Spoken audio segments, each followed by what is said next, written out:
Welcome to Sweet Life Beat Life. We hope this video helps.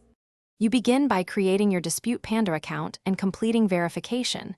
This grants API and export access. Once done, prepare a clean CSV with consumer names, account numbers, dates, and clear dispute reasons so the system reads every column reliably. Next, import that file into Dispute Panda, map columns to the platform fields, and confirm a few sample records to avoid garbage in. Do this now to ensure automation works smoothly, and you can generate accurate disputes immediately.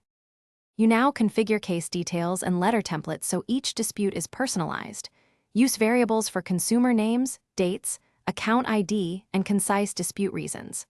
Then map which bureaus or furnishers to target and assign dispute categories that match legal grounds. This ensures proper routing and documentation. After that, set automation rules for batch size, send schedule, follow-up cadence, and escalation thresholds so the system handles volume consistently. Make sure to preview several generated letters. You finalize by queuing and sending your prepared batches via the selected delivery method. Enable tracking so you can see mailed, faxed, or e-submission statuses. Once responses arrive, immediately update case status, attach supporting evidence, and record any corrections or deletions for audit trails. If a creditor disputes your dispute or data appears wrong, rerun the column mappings and regenerate letters. This fixes mispopulated fields quickly.